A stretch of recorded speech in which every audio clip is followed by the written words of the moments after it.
نحمده ونصلي على رسوله الكريم اما بعد فاعوذ باللہ من الشیطان الرجیم بسم اللہ الرحمن الرحیم۔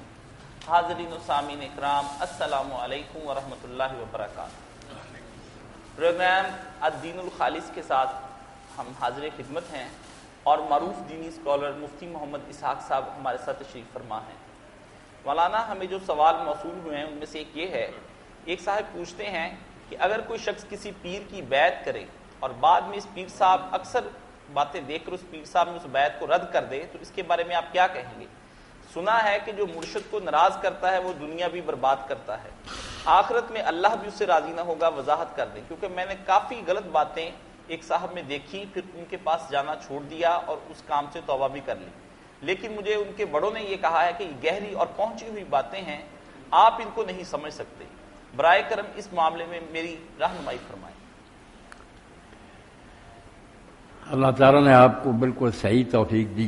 آپ نے بہت اچھا کیا کہ جب ان میں غلط باتیں دیکھی تو کوئی ایسا مرشد نہیں، نہ کوئی پیر ہے جس کے ساتھ آدمی چمٹا رہے، اللہ کو ناراض کرے، رسول کو ناراض کرے اور ان پیروں کو خوش کرتا رہے۔ پیر تو آپ جانتے ہیں لفظی فارسی کا، اس کے لیے عربی میں بھی جو کہتے ہیں شیخ، وہ بھی بوڑھے کو کہتے ہیں، دونوں کا معنی بوڑھا ہے۔ یہ کوئی نیک اور اچھے کا یہ لفظ نہیں، پیر بھی بوڑھا، شیخ بھی بوڑھا۔ بوڑھے کا کیا، بوڑھا کافر بھی ہو سکتا ہے، برا بھی ہو سکتا ہے۔ مرشد جو ہے عربی زبان کا لفظ ہے، مگر مرشد اس کے لیے کہ کوئی رہبر اور پیشوا کوئی نہیں آتا۔ اللہ نے کو کہا کہ اللہ ولی مرشد ہے، وہ تمہارا ولی ہے، وہی مرشد ہے، سیدھا راستہ بنانے والا۔ تو کوئی مرشد وغیرہ نہیں۔ جو ایسے مرشد پکڑ لے، بیعت کر بیٹھے، غلطی سے بعد میں پتہ چلے کہ یہ تو گمراہ آدمی، دین سے ہٹا ہوا، فوراً اس بیعت کو توڑے۔ اس سے نقصان کیا ہونا، بلکہ اللہ خوش ہوگا، اللہ کے رسول خوش ہوگا۔ اگر نہیں توڑے گا پھر مجرم ہوگا۔ محمد فرقان صاحب پوچھتے ہیں، کیا عقیقہ کے لیے گائے یا اونٹ کو ذبح کیا جا سکتا ہے؟ حنفی اس کی دلیل طبرانی صغیر کی ایک روایت سے دیتے ہیں۔ امام حیثوی مجمع زوائد میں اس حدیث کے بارے میں لکھتے ہیں جس کے راوی کذاب ہیں، تو ایسے بارے میں مجھے بتائیے کہ عمل مسنون کیا ہے؟ کچھ تو کہتے ہیں کہ نہیں عقیقہ ہو سکتا ہے، کچھ کہتے ہیں اونٹ کے ذریعے سے عقیقہ نہیں ہو سکتا۔ برائے مہربانی وضاحت فرمائیں۔ ہو سکتا ہے یہ نہیں ہو سکتا، یہ تو اللہ ہی جانتا، مگر جانور جو ہے نا عقیقے کے نبی علیہ السلام نے کی اور جن کی عمریں بیان کی، وہ صرف بکرے چھترے، یہ بھی یہی ہے، بیان بھی نہیں کیا۔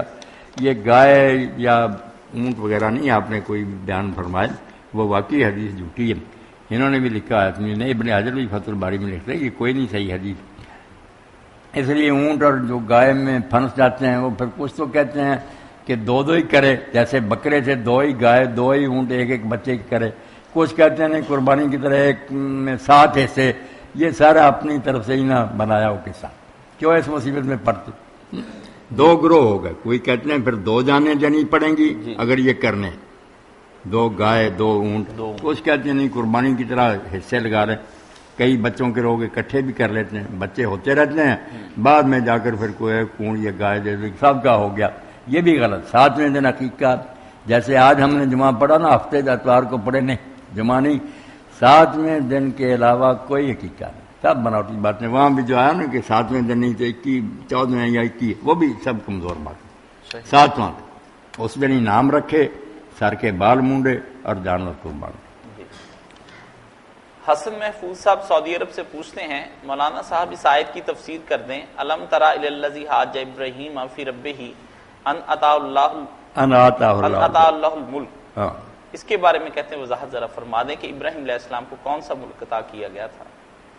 نہیں، ابراہیم علیہ السلام کو نہیں ملک عطا کیا، یہ میرے بھائی نے غلط سمجھا کہ بیان کرو ابراہیم علیہ السلام کا قصہ جو آپ نے جھگڑا کیا اور دلیل دی اس بندے کو جس کو اللہ نے بادشاہی دی، وہ نمرود کی بات ہے کہ کیا تم نے دیکھا نہیں اس شخص کو جس کے ساتھ ابراہیم علیہ السلام نے بحث کی، اس وجہ سے کہ اس کو اللہ نے بادشاہ دی تھی، اس بادشاہ سے متکبر ہو کر وہ اللہ سے باغی ہو گیا اور اپنے آئین چلانے شروع کر دی، خدا ہی بن گیا۔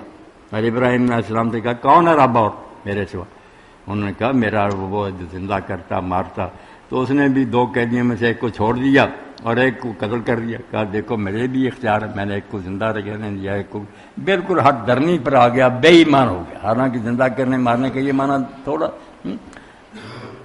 تو آپ نے پھر اس کو لاجواب کرنے کے لیے کہا کہ میرا رب تو پھر سورج کو مشرق سے نکالتا، مغرب کی طرف لے جاتا، تو اس کو پھر ادھر سے نکال، پھر بہت الذی کفر، وہ کافر پھر ہکا بکا رہے گا، کوئی بات نہیں آئے گی جی تو یہ ابراہیم علیہ السلام کو ملک نہیں دیا تھا، اس آدمی کو ملک دیا تھا، کیا اس بادشاہی کی وجہ سے وہ فرعون نمرود کافر ہو گیا، اس سے ابراہیم علیہ السلام جی ایک دوست پوچھتے ہیں مولانا صاحب یہ وضاحت فرما دیں کہ اہل سنت والجماعت کا فیصلہ کون کرتا ہے؟ کیا حنفی، شافعی، مالکی سب اہل سنت والجماعت ہیں؟ ان کے درمیان کون فیصلہ کن بات کرتا ہے کہ ان کا یہ عقیدہ اہل سنت والجماعت کا ہے اور یہ دوسروں کا عقیدہ ہے؟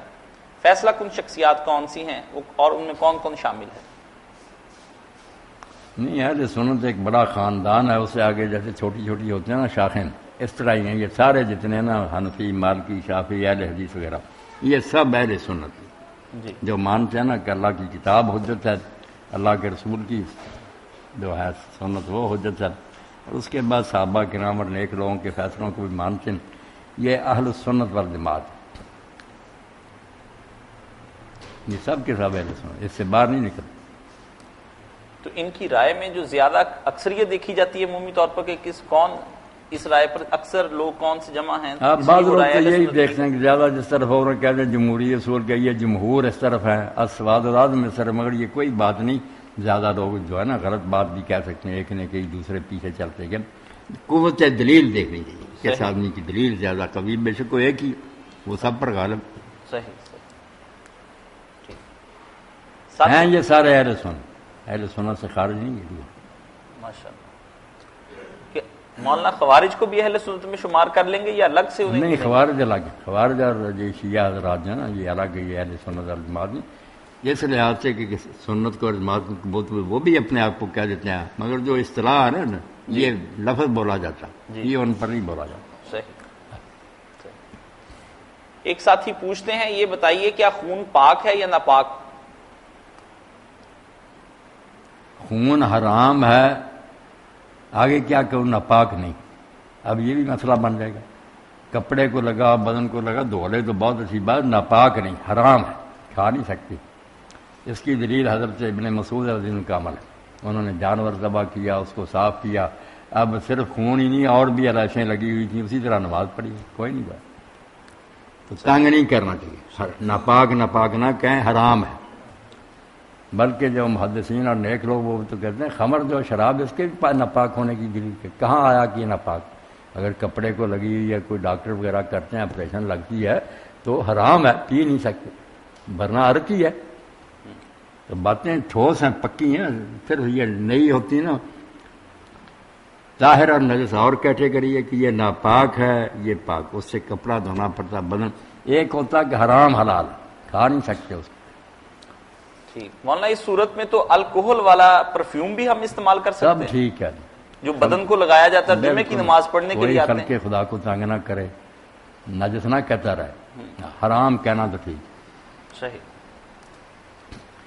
یہ جانور بھی جو ہے نا کہتے ہیں کہ سب جانور پاک ہیں، کچھ لوگ تو حرام کوئی کہہ دیتے نا وہ سارے مگر کچھ حنفی حضرات کہتے ہیں خنزیر نہ پاک ہے، بس کتا بھی نجس نہیں، مگر امام مالک سب سے زیادہ سچی ہے کہ ہر شاید جس میں اللہ نے جان پیدا کی وہ ناپاک نہیں ہو سکتی، وہ سب پاک ہیں، کپڑے کو لگے وغیرہ، کتے کا منہ کا لحاظ ذرا تھوک وہ ہے، وہ بھی اس لیے نہیں کہ ناپاک ہیں، بہت لوگوں نے اس پر غور کیا امام مالک نے کہ خنزیر کے بارے میں یہ سختی نہیں آئی کہ وہ اگر کسی پانی میں منہ ڈال دے، کوئی نہیں آیا کہ 7 مرتبہ برتن دو اور 1 مرتبہ پھر 8ویں مرتبہ مٹی سے، کتے کے لیے ہے، تو کتا جو ہے نا اس میں ناپاک ہونے والی بات نہیں، جو ہلکا پن ہے نا کہ ہڑکاؤ ہو جائے اور وہ کاٹ لے تو پھر آدمی پاگل ہو جائے، یہ جراثیم اس میں بہت ہے، یہ خنزیر اور دوسرے جانوروں نہیں، اس لیے ڈر ہوتا ہے کہ وہ شاید ہلکا ہی ہونے والا ہو۔ صحیح۔ ایک دوست پوچھتے ہیں کہ کیا عشاء کی نماز آدھی رات کے بعد بھی پڑھی جا سکتی ہے یا نہیں؟ آدھی رات کے بعد عشاء کا کوئی وقت نہیں، جو پڑھتا نا غلط وقت، پڑھنی تو پڑے گی، چھوڑ نہیں سکتے، مگر آدھی رات سے پہلے پڑھنی۔ اگر کسی کی مولانا ایسی صورت میں رہ جائے تو پڑھنی تو ہے، اگر وہ فجر ہونے سے پہلے پڑھ لے گا شاید پھر بھی گناہ سے بچے، مگر کام یہ غلط، آدھی رات سے زیادہ لیٹ نہیں کیا گیا۔ تو رات کو جو ہے وہ مغرب سے لے کر فجر تک میں مغرب سے لے کے نا فجر کی اذان، اس کے درمیان کا آدھا وقت کر لے، اب جی اس سے پہلے پڑھ۔ صحیح۔ ایک ساتھی پوچھتے ہیں کہ ایک عالم کا کسی ضعیف حدیث پر عمل کرنا اور دوسرا اسے کہتا ہے کہ یہ بدعت ہے، کیا یہ اختلافی مسئلہ ہے؟ بدعت کا لفظ اس کے لیے استعمال کرنا بہت بڑا اس کا جرم بڑھا دینا نہیں ہے؟ نہیں، بدعت کا کیوں کہنا، یہی کہا کہ یار یہ دلیل کمزور ہے، اس پر عمل نہیں کرنا چاہیے۔ باقی بہت سے لوگ جو ہیں وہ یہ بھی کہتے ہیں کہ ضعیف جو ہے نا اس میں اور موضوع میں فرق کرنا چاہیے۔ ایک کے راوی تو بالکل جھوٹے ہیں، کذاب ہے، وہ گھڑی ہوئی ہے، اس پر عمل حرام ہے۔ ایک ہم کہتے ہیں اس کا حافظہ کمزور ہے، اس کی یادداشت کمزور ہے، تو یہ جھوٹا ہونے والی بات تو نہیں، حافظے تو ہمارے سب کے کمزور ہیں۔ اس لیے ضعیف روایت بھی ہو اور اس کے مقابلے میں کوئی دوسری دلیل نہ ہو اس سے زیادہ کبھی، تو پھر ضعیف کا بھی کیا حرج؟ زیادہ علماء جو ہے نا ضعیف پر عمل کر لے کہ وہ اگر ثواب اس میں کوئی بیان ہوا یا کوئی نیکی چھوٹی موٹی کر لو، مگر اس کو امت پر لاگو کرنا کہ لوگوں کو بھی دعوت دے یہ کام کرے، یہ بھی غلط ہے۔ وہ آپ کرنا چاہتا کر لے خاموشی، لوگوں کو نہ اس کا بات کرے، لوگوں کو تلقین صرف کتاب اللہ اور صحیح حدیث کی ذریعے۔ صحیح۔ ایک صاحب نے پوچھا ہے کہ یہ بتائیے، افغانستان میں بیرونی افواج نے حملہ کیا ہے اور کفار وہاں پر بہت زور سے مسلمانوں کے ساتھ جنگ لڑ رہے ہیں، ایسی ہی صورتحال پاکستان میں جنوبی وزیرستان میں بھی دیکھی گئی ہے، کیا ایسی صورت میں ہم پاکستان میں بھی انہی کفار کے ساتھ جا کر جہاد کر سکتے ہیں جبکہ حکومت اس میں انوالو نہیں ہے؟ بنیادیں دونوں کی ایک ہی ہیں کہ کفار نے حملہ کیا ہوا ہے، ایسی صورت میں آپ کیا فتویٰ دیتے ہیں؟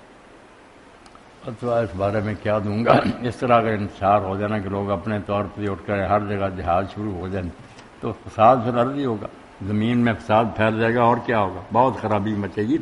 اسی لیے اہل امام و جنہ یقاتل میں مرائے، حاکم وقت جو ہے نا اس کے پیچھے رہنا چاہیے، ان کو سارا چیزوں کا علم ہوتا، یوں ہی نہ تبصرے کرتے رہے فلاں فلاں فلاں، جس کے سر پر تاج ہوتا اسی کے سر کھاج ہوتی۔ یہ ہم کنارے پر بیٹھے کہتے ہیں وہ یہ نہیں کرتا وہ نہیں، ان بیچاروں کو پتہ ہوتا، پریشر تھوڑا بین الاقوامی۔ اس لیے حکمران جو فیصلہ کرے نا، رعایا کا کام اس کی پیروی کرے، احتجاج ضرور کریں، کہیں حکمرانوں کو کہ وہ خود بھی سوچتے رہتے ہیں مگر کیا کریں۔ جی مولانا، قصہ آدم کے بارے میں 3 سوال ہمیں موصول ہوئے ہیں، ان میں سے پہلا تو یہ ہے کہ دنیا کی تخلیق کب ہوئی، آدم کی پیدائش سے پہلے یا بعد میں نے ایک جگہ پڑھا ہے کہ انسان سے پہلے دنیا میں جن رہتے تھے اور وہ خلافت کے امیدوار تھے، اس بارے میں وضاحت فرما دیں۔ آدم علیہ السلام جو ہے نا، انسان، یہ سب مخلوق کے بعد ہی آئے، جانور، پرندے، درخت، دریا، پہاڑ سب کو بن گئے، جنات، فرشتے، ہم بالکل آخری اللہ تعالیٰ کی تخلیق ہیں، انسان سب سے آخر میں آئے۔ باقی جنات وغیرہ جو تھے نا وہ کوئی خلافت کے امیدوار نہیں تھے، نہ خلافت کا اللہ نے انہیں کہا، نہ فرشتے۔ خلافت کا اعلان صرف انسان کے لیے کہ اب زمین میں خلیفہ آ رہا۔ خلیفہ کا مطلب کیا؟ حکومت بنائے گا، کچھ لوگ جرائم پیشہ ہو گئے ان کو سزائیں دے گا، عدالتیں ہوں گی، اس سے فرشتے کام گئے نا، جو کہتے ہیں انہیں کیسے پتہ تو اس سے لگتا کہ حکومت بنانے کی کیا ضرورت، یہی کہ نیک بھی ہوں گے بد بھی ہوں گے، ان کو سزائیں دے گا۔ اس سے پہلے لوگ جو نا نیکی بدی کرتے تھے جنات بھی، مگر وہ حکومت کوئی نہیں کرتے تھے، نہ انہوں نے کوئی ایسا سسٹم چلایا، حکومت کا نظام انسان نے کیا۔ اسی سے متعلق انہوں نے پوچھا ہے کہ میرا سوال یہ ہے کہ حضرت آدم کی تخلیق سے پہلے اللہ تعالیٰ نے فرشتوں سے کہا کہ زمین میں خلیفہ بنانے والا ہوں، کیا یہ بات آدم کی تخلیق سے پہلے ہوئی یا بعد میں؟ نہیں، آدم علیہ السلام کی پیدائش سے پہلے، ابھی بنایا نہیں تھا، کیا بنانے والا سکیم انہیں بتائی کہ یہ ہے اب ارادہ، بنایا بعد میں۔ اور یہ بھی پوچھتے ہیں کہ قرآن میں آتا ہے کہ آدم اور حوا کو پیڑ کا پھل کھانے کی وجہ سے جنت سے بے دخل کیا گیا، کیا اللہ نے حضرت آدم اور حوا کی نافرمانی سے پہلے ہی ان کو دنیا میں بھیجنے کا فیصلہ کر لیا تھا؟ یہ کیا سوال؟ مطلب یعنی خدا کے پلان میں تھا کہ انہیں دنیا میں بھیجنا ہے، کہ ان کی سزا کے طور پر انہیں دنیا میں بھیجا گیا ہے جو انہوں نے نافرمانی کی؟ پلان تو ظاہر بات ہے، اللہ نے زمین کا خلیفہ بنانے کا کیا تھا، زمین پر ہی بھیجنا تھا، مگر پہلے جیسے ریہرسل ہوتا نا کسی شخص کو اپنے عہدے پر روانہ کرنے کے لیے ٹریننگ، اس لیے جنت میں رکھا گیا، ابلیس کو بھی کہا انہیں آزما۔